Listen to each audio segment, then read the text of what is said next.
How well do you really know Mahatma Gandhi? This question might prompt a flurry of familiar responses. Gandhi, the paragon of peace, the architect of India's independence, the man who preached non-violence and led an entire nation towards freedom. But what if we told you that there's more to the story? Indeed, Mahatma Gandhi was a pivotal figure in our history. His philosophy of non-violence, or ahimsa, and his method of civil disobedience shook the foundations of the mighty British Empire. He inspired millions, not just in India, but around the globe, to fight for their rights, their freedom, without resorting to violence. His life and teachings continue to guide us, shaping our understanding of justice, equality, and freedom. But it's important to remember that history isn't black and white. The past is a tapestry woven with countless threads of truth, some more prominent than others. And it is our duty to examine all these threads, to gain a comprehensive understanding of the past. So, while we acknowledge and respect Gandhi's immense contributions to India's independence and humanity as a whole, we must also question, probe, and scrutinize the less illuminated aspects of his life. For Gandhi was not a god but a man. A man with virtues, yes, but also a man with flaws and contradictions. A man whose life was not just a series of grand historic events, but also a series of personal choices, some of which were deeply controversial. We are not here to tarnish the image of Gandhi, but rather to present a more nuanced picture. A picture that includes not just his triumphs, but also his trials. Not just his virtues, but also his vices. A picture that reminds us that our heroes are human, and thus imperfect. So as we embark on this journey of exploration and understanding, we invite you to keep an open mind, to question, to probe, to reflect. Because history, like life, is complex, and only by embracing this complexity can we hope to truly understand it. Prepare to delve into the lesser-known chapters of Gandhi's life. Gandhi's early life was not devoid of controversy. Born into a world steeped in societal norms and expectations, his early experiences were a reflection of the times. At the tender age of 13, Gandhi was wedded to Kasturba, a decision influenced by the patriarchal customs of the era. This early marriage, far from an isolated incident, was a common practice in India, upholding age-old traditions that, by today's standards, would be seen as child exploitation. The dynamics of Gandhi's relationship with his wife Kasturba also sparked debates. He expected her to follow his rigorous lifestyle, often imposing strict rules that were challenging for her to adhere to. These expectations, some argue, were a reflection of Gandhi's controlling nature, a trait that many would find problematic. Gandhi's early life already bore signs of the controversies that would follow. The seeds of his later life, sown in these formative years, would grow into a tree with branches of both admiration and contention. Gandhi's time in South Africa was not as spotless as many believe. As we delve into this chapter of his life, we uncover a perspective of Gandhi that is often swept under the historical rug. During his 2-decade sojourn in South Africa, Gandhi developed a stance on racial segregation that would shock many of his admirers today. His belief in the inherent superiority of Indians over Africans was not only a stark contrast to his later philosophy of equality and non-violence, but also a troubling insight into his early worldview. In the late 19th and early 20th centuries, South Africa was a hotbed of racial tension. Here, Gandhi, a young barrister, championed the rights of the Indian community. However, his advocacy was not extended to the native African population, whom he viewed as inferior. Gandhi's writings from this period are replete with references to Africans as Kafirs, a derogatory term, and he argued that Indians should not be classed with people whom he deemed uncivilized. This standpoint was not a fleeting thought. Rather, it was a belief he held and propagated during his time in South Africa. Gandhi's fight for Indian rights in South Africa is well documented, but it was a fight for a privileged position over Africans, not alongside them. This was a far cry from the inclusive philosophy he would later adopt and promote in India. His racial views during this period are unsettling, especially when considered against the backdrop of his later image as a universal symbol of peace and equality. It's a jarring contrast that forces us to reconsider the man behind the Mahatma title and reflect on the complexities of his character.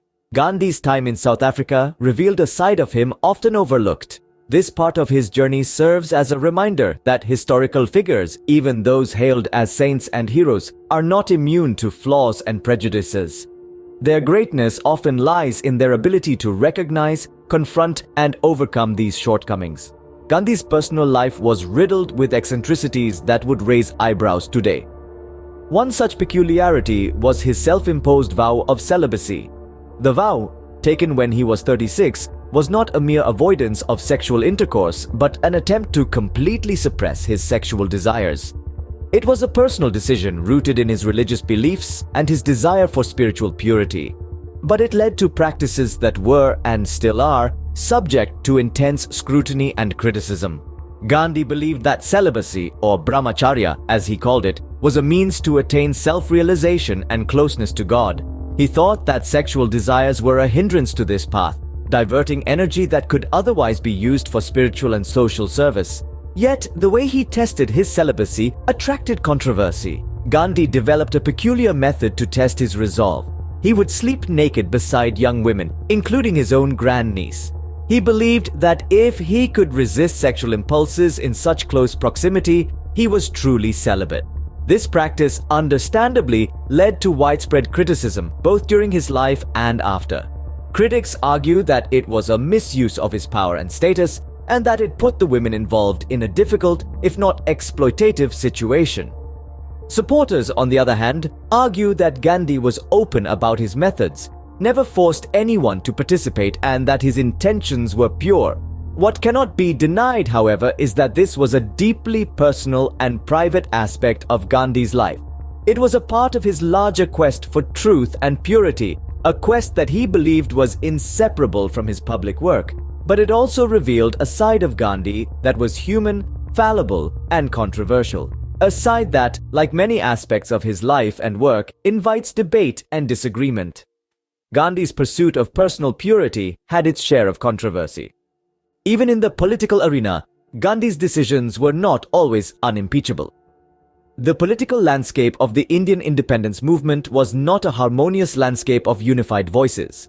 It was a cacophony of differing opinions and strategies, and at the center of it all was Gandhi. His steadfast adherence to non-violence, or ahimsa, was often at odds with the more aggressive strategies advocated by his contemporaries. Leaders such as Subhash Chandra Bose and Bhagat Singh believed in the necessity of armed resistance to achieve independence, a belief that Gandhi vehemently disagreed with. His refusal to support the Indian National Army during World War II, led by Bose, was met with widespread disapproval. Many viewed this as a missed opportunity to leverage the global conflict to India's advantage. Furthermore, Gandhi's insistence on non-violence, even in the face of British atrocities, was criticized as impractical and naive. His concept of satyagraha, or holding on to truth, was seen as a passive response to an aggressive oppressor. Critics argued it served only to prolong the struggle for independence and increase the suffering of the Indian people. His decision to call off the non-cooperation movement in 1922, following the Chauri Chaura incident, was also met with opposition. The incident, which resulted in the death of 22 policemen, was seen by Gandhi as a deviation from his path of non-violence. However, many leaders felt that the movement was gaining momentum and could have brought about significant change had it not been prematurely terminated. Gandhi's disagreements with Dr. B.R. Ambedkar, the champion of the Dalits or the untouchables, were another point of contention. Gandhi's vision of upliftment through integration conflicted with Ambedkar's demand for separate electorates for the Dalits, leading to a protracted conflict between the two leaders. Gandhi's political decisions were not always met with unanimous approval. His ideals, though noble, clashed with the pragmatic strategies of his contemporaries, leading to conflicts that continue to be debated in the annals of Indian history.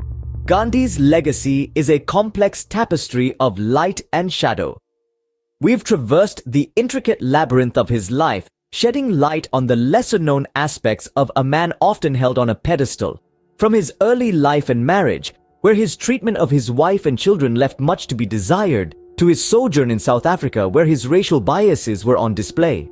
We delved into the controversial celibacy test, a questionable practice that has raised many eyebrows. We also examined his political disagreements, his strategic choices that some argue may have compromised the unity of a nation.